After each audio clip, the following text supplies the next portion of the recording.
I'm here at the Westchester Regional Library in Miami, Florida on primary election day. Primary elections are held in order to basically select from a group of candidates who are running for different offices.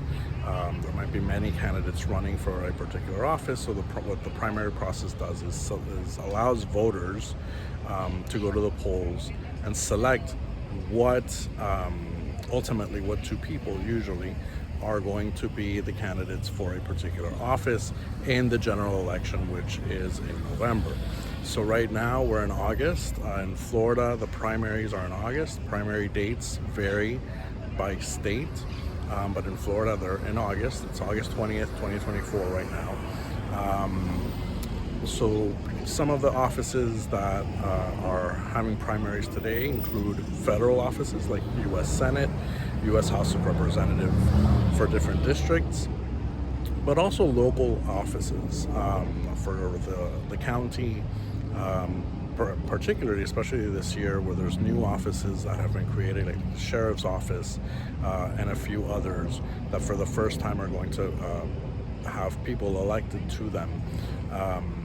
In a primary, there's many people running for sheriff, for example, so from there, and that is a partisan office, so from there, today we will know who the Republican and the Democrat candidates are, and then those two people will go to the general election in November.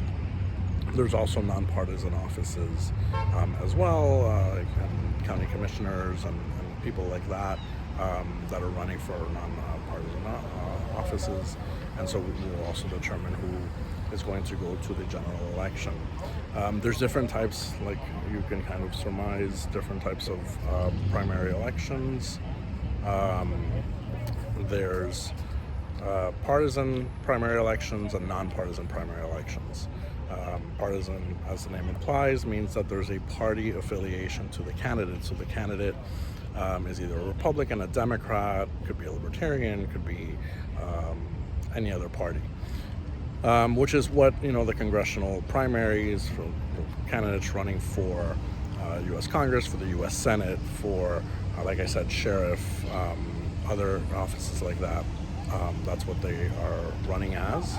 There's also nonpartisan primaries. So there's candidates who are running for county commissioner, county mayor, other offices like that, who do not subscribe or do not officially run under one party banner. Those people run in nonpartisan primaries. It's also important to note that there's two other types of primaries. There's open primaries and closed primaries. Open primaries are primaries where it doesn't matter if you're a Republican, Democrat, or independent, or you're not registered under any party. You can vote for whoever you want to vote for, regardless of the party.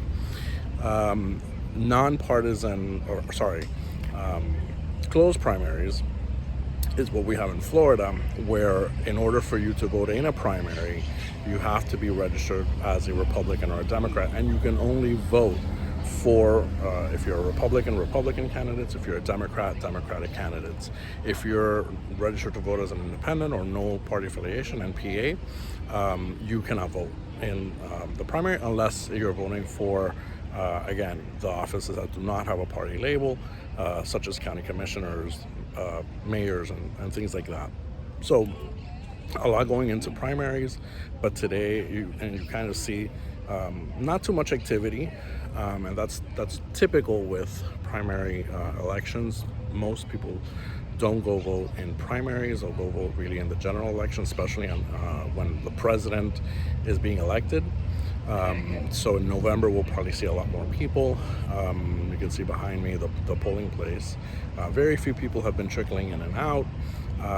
A lot of people did vote early in the 2 weeks before today, so there's a lot of people who have already voted. There's people that have voted absentee with absentee ballots that they've submitted, but you can see kind of the scene behind me. There's yard signs for many of the candidates. There's volunteers here, still almost close to the 7 p.m. cutoff for voting. People still here kind of trying to get those last voters in and convinced to vote for their candidates. So there's still a lot of activity going on. We can compare this video, for example, to early voting at another site, and see kind of the differences there and the similarities.